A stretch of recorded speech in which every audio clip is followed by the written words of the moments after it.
Señores, continuamos aquí con el desarrollo de su espacio diario 15 de agosto, analizando todo el panorama, los 4 años que prácticamente acabamos de finalizar, más el inicio a partir de mañana de un nuevo cuatrenio del presidente Danilo Medina, un nuevo gobierno. Carlos Cuello nos visita en esta parte del programa, uno de los mejores economistas que tenemos en el país, y es justo y apropiado analizarlo desde diferentes ópticas. Buenos días, licenciado. Buenos días, ¿cómo está? Todo tranquilo y bajo control. El doctor Fulgencio Severino no le gusta que yo diga de que bien, porque si no hay luz y hay muchísimo inconveniente, muchos órdenes, de que para qué decir bien. Yo soy abanderada de decir bien, porque hay que seguir luchando. Solamente por el hecho de estar vivo hay que decir que uno está bien. ¿Usted no es partícipe de eso, licenciado? Una realidad. 100%. Totalmente de acuerdo. Le voy a colocar varios aspectos de lo que la gente ha estado hablando, de las expectativas, de lo que espera, y usted lo comienza en el punto que usted considere necesario. Dice parte de la gente, tomar una decisión firme en materia de seguridad ciudadana, eso sería lo primero. Otra parte habla del trabajo, hay muchos jóvenes que necesitamos trabajo y no encontramos. Es preciso que atienda las necesidades en el sector salud, condiciones de los hospitales, salario médico y construcción de centros en las provincias y municipios. Hay otros grupos que hablan de bajar los artículos de primera necesidad y no ponerle más impuestos al pueblo que no puede más. Invertir para el desarrollo de las provincias más olvidadas, que el desarrollo pueda ser a la par. Mejorar el sueldo de los policías y demás cuerpos castrenses. Atacar la corrupción y renovar su gabinete. Crear una reforma judicial que acabe con la delincuencia y el amiguismo, donde no haya inmunidad para nadie. Transporte, no es justo que después de trabajar todo el día tengamos que pasar una travesía con los carros de concho y las guaguas. La luz, porque esta situación no es tan fácil con estos apagones y esas alambradas de los barrios. Crear posibilidades para los jóvenes para que se desempeñen más y no se conviertan en delincuentes. Luchar por el medio ambiente, limpiar los ríos y reforestar. Arreglar los puentes y carreteras para continuar con el desarrollo de la agricultura. Construir acueductos para que las personas tengan buena calidad de agua. Viviendas, muchas más para los más desposeídos. Yo como ciudadano pondré siempre énfasis en la educación. Prácticamente la gente lo abarcó todo en sentido general. ¿Con qué se casaría este nuevo gobierno de Danilo Medina con la gloria, de todos esos aspectos? Bueno, de resolver todos esos aspectos, simplemente pasaríamos a la categoría de país desarrollado. Y eso es un proceso y toma tiempo, es a largo plazo, pero además requiere de recursos cuantiosos que nosotros no tenemos en este momento ni la capacidad de generarlo, ni mucho menos de gestionarlo. A pesar de que se habla de un crecimiento favorable de la economía. Sí, pero para resolver todos esos problemas sería hacer un nuevo país. Tenemos que reconocer las limitaciones que venimos arrastrando, ¿no? Y la calidad de algunos de esos problemas, que son problemas ancestrales, ¿no? Sin embargo, si pasamos balance a lo que son los 4 años, ¿no? Y después nos enfocamos, como tú planteabas en principio, a lo que son las expectativas para este año, yo creo que en los 4 años del primer mandato del presidente Medina, ha habido realizaciones. Sería una mezquindad no reconocerle absolutamente nada. O sea, por ejemplo, en materia de crecimiento de la economía, con todo lo cuestionable que pueda hacer y las críticas que se puedan hacer, no hay lugar a dudas de que se ha manejado la economía con una dinámica interna que, independientemente de que la distribución haya sido equitativa, que debe ser una aspiración de cualquier sistema económico, ha habido logros en materia de crecimiento. Una tasa promedio de más de un 5%, por ejemplo, para este año, comentábamos en el programa anterior, que la economía dominicana encabeza, es puntera en el crecimiento de la región, según lo que se proyecta para el año en curso. Y ni hablar en un contexto en el que el panorama de la economía latinoamericana es negativo para un menos 0.5. Entonces yo creo que eso es un logro. Eso no es un logro exclusivamente del presidente de la República, vamos a estar claros, es un logro de todo el aparato productivo nacional, pero naturalmente los gobiernos tienen que garantizar crear, digamos, el ambiente para que fluya la inversión y para que las actividades se desarrollen con normalidad. Si no hay estabilidad macroeconómica, ni tú, ni yo, ni ninguno de los que trabajamos o nos esforzamos porque el país sea cada vez mejor, vamos a poder llevar a cabo nuestras actividades. Entonces yo creo que ese es un logro, ¿no? La preservación de la estabilidad macroeconómica con un nivel de crecimiento sostenible, que es lo más importante, una inflación o un nivel en lo que se refiere al costo de la vida, también bajo control, incluso para este año todavía inferior al 1% en lo que va del año. En el empleo, por ejemplo, el presidente se comprometió que se crearían 100.000 empleos y realmente se han creado más de 100.000 empleos. ¿Son estos empleos de calidad? No, sabemos que hay muchos de estos empleos que son en actividades informales, porque ha habido un apoyo a las microempresas y, para bien o para mal, las microempresas todos sabemos que tienen un cierto nivel de informalidad. Una informalidad que, bueno, se podrá criticar, pero si tú tienes un pequeño negocio y tú lo que estás es rompiendo corozo y abriéndote espacio, a ti no se te puede exigir que maneje una contabilidad, que pague un contador, incluso el mismo trato fiscal para un pequeño, una microempresa. No puede ser la misma burocracia que se le exige a una empresa formal. Entonces, lamentablemente se han creado muchas empresas. Hoy sale una información ahí de estadística de la cantidad de establecimientos y de cómo la pequeña y la microempresa dominan prácticamente. Solamente un 0.1% genera más de 100 empleos. Todo eso es verdad, pero en definitiva son, digamos, medios de vida que tú le proporcionas a la gente. Entonces, en ese aspecto también yo creo que ha habido logros importantes a lo largo de estos 4 años. Se concluyó lo que fue bueno, está prácticamente concluida lo que es la segunda etapa del metro, el Santo Domingo, la tercera, ¿no? Sí, la tercera, porque la segunda fue hasta el 9 y esta se extiende hasta el otro lado, ¿no? Bueno, creo que también este proyecto en la parte de transporte, lo que es el teleférico. Pero con todo lo que nosotros leímos antes de iniciar esta entrevista, le dice a uno como que prácticamente la gente percibe que no se hizo nada en todos esos aspectos. No, yo pienso que la gente lo que se resalta de esa entrevista es que los problemas siguen siendo los mismos. Lo mismo. Pues entonces, ¿qué? ¿No se mejoró? Ha habido mejoría, ahí es donde voy. Ajá. Mejoría sí, solución no. ¿Cuál es la diferencia? Bueno, en la mejoría, por ejemplo, si tú tenías, digamos, un 40% de tasa de pobreza y de esa tasa ahora logra bajarla, digamos que a un 30%, ha habido mejoría.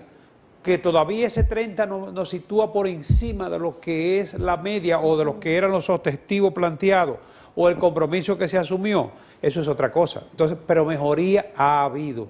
Ahora, solución, no la ha habido. En el caso de energía, por ejemplo. Por eso la gente puntualiza los mismos problemas. Claro, y tienes razón, ¿no? Pero en el caso de educación, por ejemplo, bueno, no se estaban asignando recursos suficientes a educación. No te voy a decir que se está asignando lo ideal, pero es indiscutible que ha habido mejoría en el sector de educación porque se han construido cualquier cantidad de planteles que antes no había construido. Y la construcción de esos planteles han dejado un valor agregado porque muchos ingenieros han participado.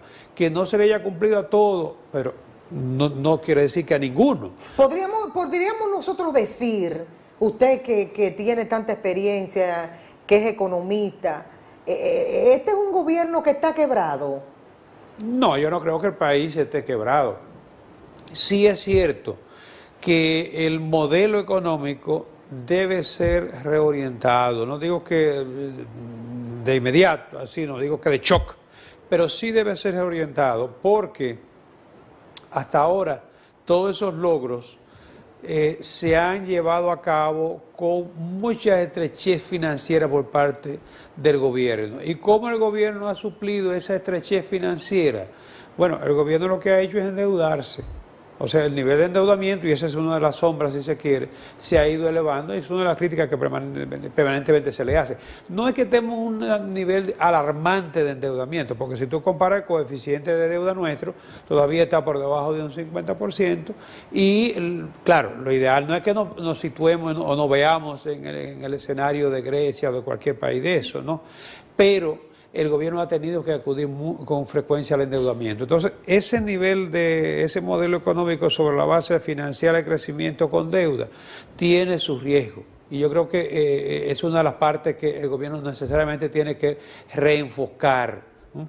Porque no puede seguir bajo ese esquema.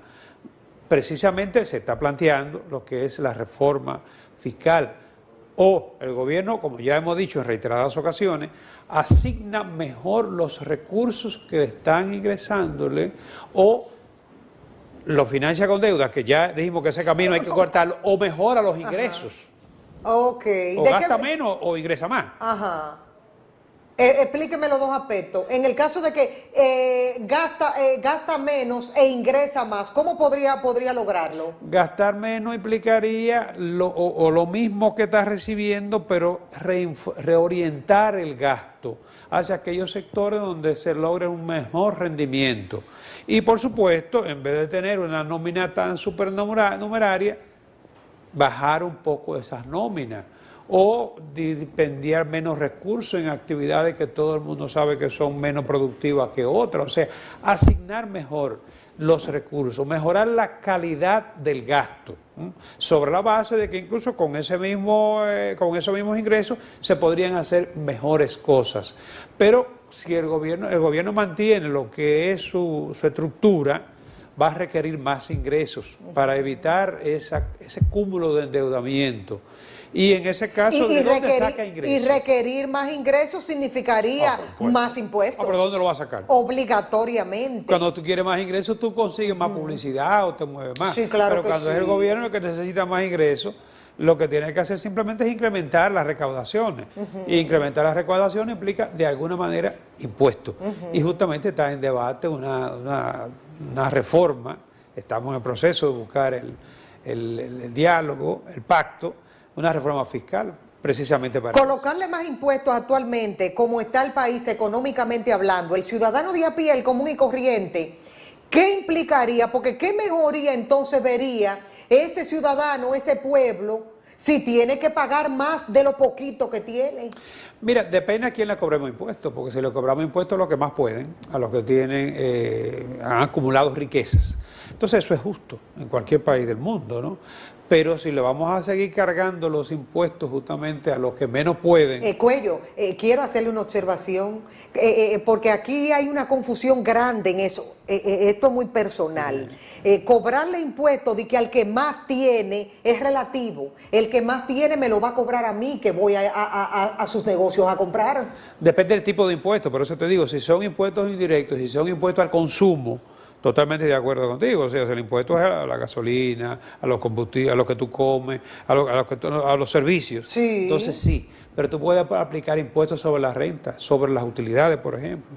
En ese caso sí, tú se lo vas a cobrar. Los bancos, por ejemplo, que están ganando muchísimo dinero, el banco tal ganó 3.000 millones, pues de eso va a pagar un 20, un 30, un 40%, como sucede en cualquier otro país. ¿A qué usted cree que se deba que el gobierno no se casó con la gloria en estos 4 años y lo hizo primero desde hace 4 años?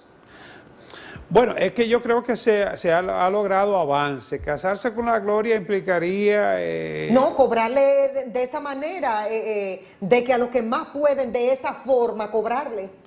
El problema es como que no quisieron buscarse problemas. Sí, el problema es que, ahí voy, el asunto es que la gente que más puede es justamente la que tiene más poder también para poder bloquearte cualquier iniciativa. En ese sentido, recuérdate que de la reforma pasada, ya van 4 años, cuando el presidente Medina se inició, que hizo una reforma que se puso en práctica al año siguiente, que permitió conjurar hasta cierto punto, morigerar el déficit fiscal que encontró, que no se ha podido eliminar.